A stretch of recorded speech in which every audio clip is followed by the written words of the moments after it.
Hello, I am Evdoxia. I am a PhD student at the University of Glasgow. Together with my supervisors John Williamson and Sebastian Stein, we are working on the interactive visualizations of probabilistic models. Today I will talk about the automatic transformation of probabilistic models into interactive visualizations.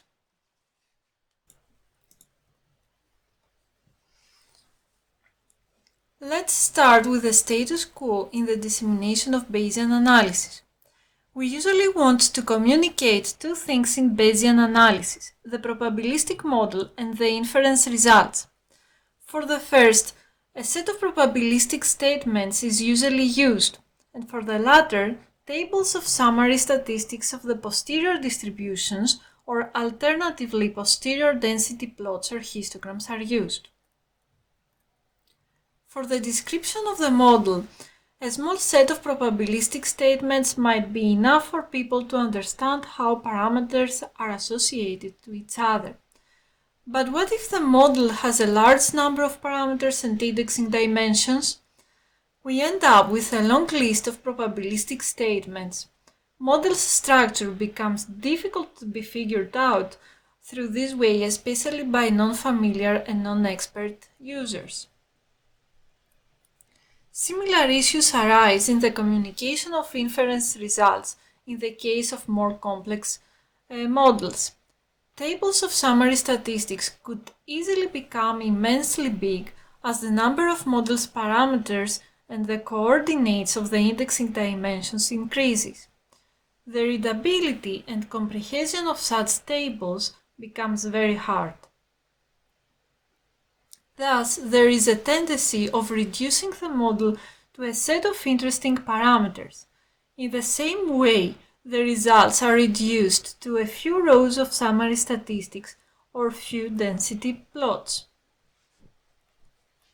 The status quo in the dissemination of Bayesian analysis does not allow the intuitive interpretation of the results in line with model structure. Concepts like sensitivity analysis in probabilistic models, such as, for example, the effect of priors to posteriors or the effect of one parameters to others, cannot be easily explained through these means. Imagine, for example, we want to observe how the uncertainty of models' parameters would change if we set conditions on them and restrict the sampling space. Every time we set a condition, we have to re-estimate the posterior in the corresponding subset of the sampling space and compare it to the initial one. So far, the takeaway is that in the dissemination of Bayesian analysis, there is a need for a comprehensive communication of model structure, cohesive and concise presentation of inference results, and interpretation of results in line with model structure, which could accommodate concepts such as sensitivity analysis of parameters. Probabilistic models are usually represented as Bayesian networks with nodes representing parameters and edges representing the statistical or mathematical dependencies among parameters.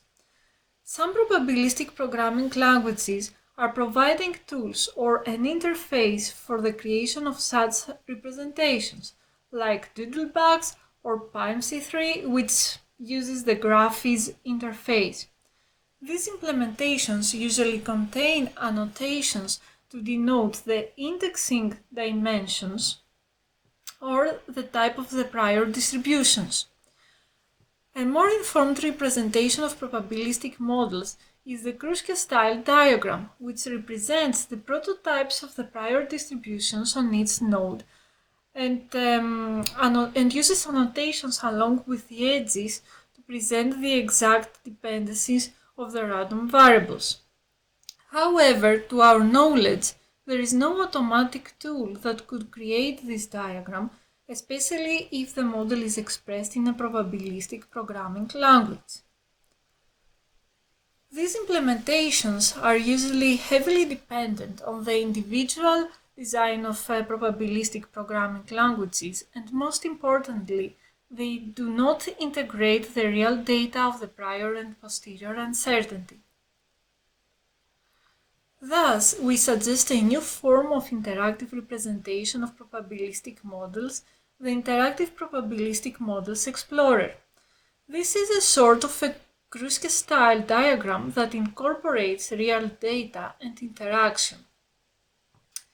The purpose of the Interactive Probabilistic Models Explorer is to use interaction on top of real data presented on informed graphs of models, and in this way deal with the need for comprehensive communication of model structure and cohesive and concise presentation of models and results, and interpretation of results in line with model structure in the dissemination of Bayesian analysis. What we envision as the future in probabilistic modeling is a closed-loop inference engine. The classical approach currently in data science is a pattern of data and model leading to some inference results that are then presented to end users through a user interface. The first loop we could close could be between the end user and the user interface, where the end user could update the view of the data or ask what-if questions.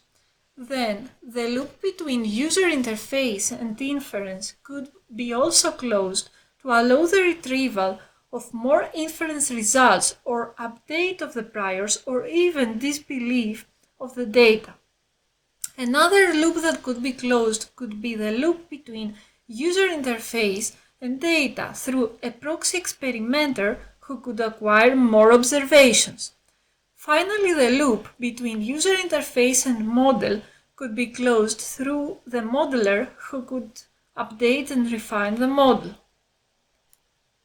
The takeaway here is that interaction could be exploited in the representations of probabilistic models to deal with the need for comprehensive communication of model structure, cohesive and concise presentation of model and results, and interpretation of results in line with the model structure. Interactive probabilistic programming is the future in data science, and visualization software for probabilistic models is dependent on individual designs of probabilistic programming languages. At this point, I will show you a demo video of the implementation that we have done for the Interactive Probabilistic Models Explorer. The demonstration of the tool will be within the context of a real scenario. Maria and John are working for a logistics company. Maria is a data scientist and John is the logistics manager. John should decide which driver will take over a very urgent shipping of a cargo that should be delivered in 6 days, although it normally would have required 9 days. He has to be very careful with his decision. How could he pick a driver among the available ones? He should pick the one that retains the best possible levels of performance after long drives. This is the way to minimize the risk of an undesirable accident. His decision has to be rational. Maria came up with a brilliant idea how she could help John. She retrieved from the company's database the reaction times of the drivers in 10 days of consequent driving under sleep deprivation conditions. She thought she could fit a linear regression probabilistic model to get estimates of the uncertainty over the driver's reaction times in long drives. Estimates of big slopes would indicate drivers that get tired after long drives, and the reaction time becomes dangerously slow. Maria was not sure if she should put the data together or not. Thus, she designed a pooled model with a normal likelihood of the reaction times and priors for the intercept and slope of the regression lines, and the STD of the normal likelihood. She also designed a hierarchical model where she defined hyperpriors for the priors of the intercept, slope, and sigma. So far, so good. But could she possibly give John a concise yet complete presentation of the model's predictions without overwhelming him and help him make a rational decision? And there you go! Maria discovered the Interactive Probabilistic Models Explorer. The IPME represents the model in a tree-like structure. There are two separate graphs for priors and posteriors in separate tabs.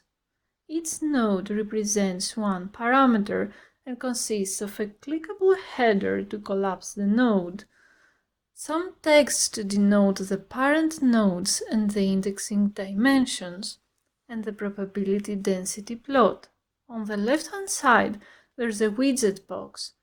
Users can define here the values of the indexing dimensions. Maria uploaded her models and inference data to IPME. Looking at the priors graph, she realized that her model is predicting negative slopes a priori. How could drivers possibly have faster reaction times as days pass by? She also noticed that the model predicts negative reaction times. How could drivers possibly react before even they see a stimulation? What about the unrealistically big reaction times, close to tens of seconds? It seems that she might need to update her priors. Looking at the posterior predictions of the pooled model, Maria realized that the estimates of the prediction's uncertainty do not present significant differences among the drivers on the same day of driving.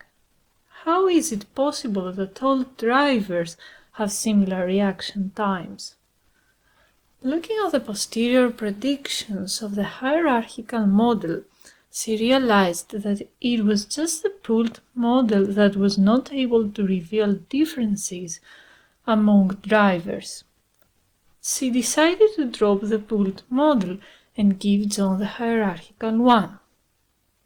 John has to choose between two available drivers, 310 and 335.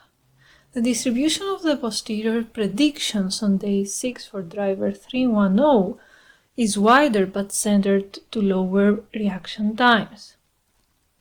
For driver 335, the distribution is tighter but centered to higher reaction times. Driver 310 seems to have better reaction times, but with more uncertainty, whereas driver 335 has slightly worse reaction times, but with less uncertainty. John wants to observe the uncertainty of the model's predictions in the worst case, the bigger values of slope. He restricts the sampling space to big values of slope by setting a condition on the distribution of slope means. The distribution of driver 310 becomes wider with a slight shift to lower reaction times. The distribution of driver 335 becomes again wider with a slight shift to higher reaction times.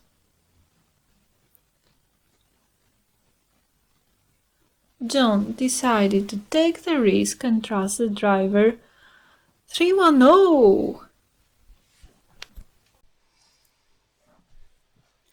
Who would benefit from a tool like this? Decision makers want to estimate the risk of their decisions, and for this reason they need profound comprehension of model structure and some kind of sensitivity analysis of parameters to estimate risk under various conditions. Researchers working with Bayesian models want to disseminate their results in a cohesive and concise way and need to provide interpretations of these results in line with the model's structure. Modelers want to check the validity of their models and refine their models, and for this reason, they need some kind of sensitivity analysis to check the parameterization of their models and need to be able to explore the prior and posterior spaces. And now let's move on more technical stuff.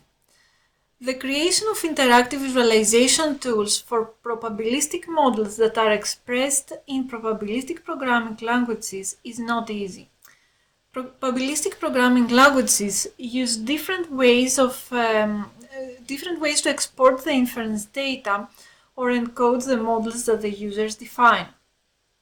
Thus, there is a need for a standardization of the PPLs output that could be used then as an input to interactive visualization tools. We created a standardization pipeline for the PPL's output, which could allow us to represent models expressed in various PPLs through a tool like Interactive Probabilistic Models Explorer. You can see here the diagram of the pipeline. We start with the PPL model definition that is transformed into a graph and exported in a JSON structure. We developed a module called visualisation that is available on GitHub and exports PyMC3 models into this standardized structure. Then we export the inference results into an RVis inference data object using the RVis library that is PPL agnostic. And then we use again visualisation to transform the RVis inference data object into a collection of NPY matrices and metadata and export them all into a zipped file, which is then used as the input of the Interactive Probabilistic Models Explorer tool. Let's have a quick look how we implement these steps in the code. We picked the H schools problem. You can see here the Kruschke-style diagram and the centered parameterization of the model and the definition of this in PyMC3. One step that is very important for interactive visualizations in probabilistic modeling is the semantic definition of the indexing dimensions. We will discuss this topic a little bit further later, but for the moment I would like just to highlight how we use this new feature in PyMC3 to create interactive representations of the model. The typical inference process in PyMC3 follows, and then there are 3 extra steps that the modeler should take to achieve a standardized output. First, we export the inference results into an RVis inference data object. Then, we export the model's graph into a JSON structure using the RVis JSON interface, and we attach it to the RVis inference data object. Finally, we use again the RVis JSON interface to export everything in a zip file. The takeaway here is that the development of interactive tools in probabilistic programming modeling requires standardization in output of PPLs and fulfillment of some PPL interface requirements such as the semantic definition of indexing dimensions. Starting from this last point, I would like to stress the importance of semantic definition of the dimensions and coordinates in the inference samples tensors for the creation of interactive visualizations. We could, for example, create widgets for setting the values of the indexing dimensions by allowing the users pick values in lists of integer values to set the indexes to data. But this would lead to out-of-concept models represented by abstract formulations. Until recently, we were including in our standardization routine an extra step, the modeler had to give manually the semantic meaning of indexing dimensions to the pipeline. The current implementation of Interactive Probabilistic Models Explorer lacks some useful annotation that is present, for example, in the Kruschke-style diagram and could contribute to a more informed representation. This has to do with the exact description of the parameter's dependencies. For example, this Bayesian network informs us that theta is dependent on nu and tau, but we don't know how exactly.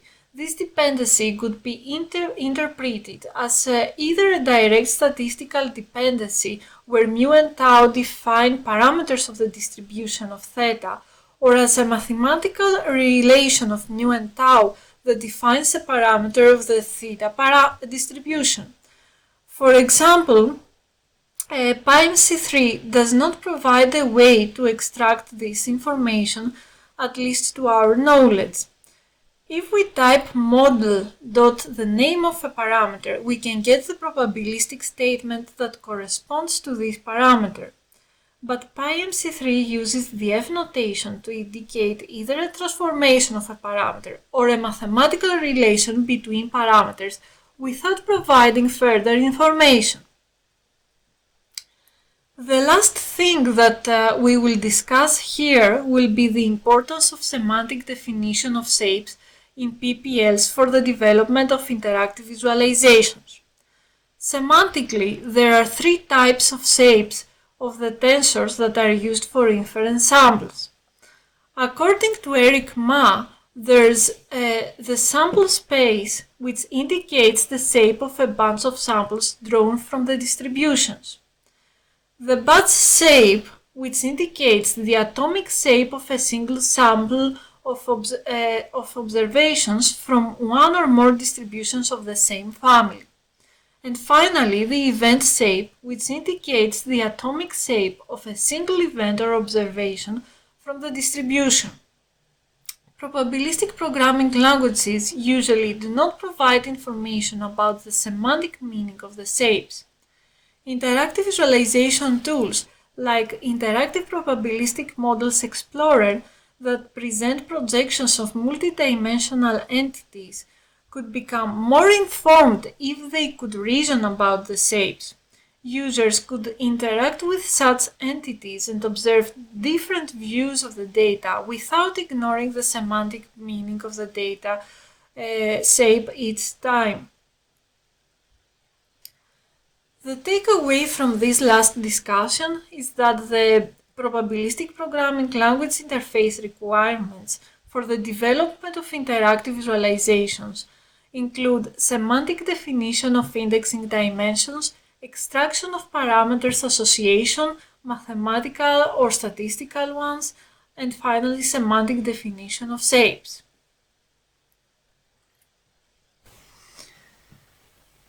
This is all I wanted to talk about today. I hope you found my talk interesting, and I would appreciate any feedback or comments. Thank you for watching this video.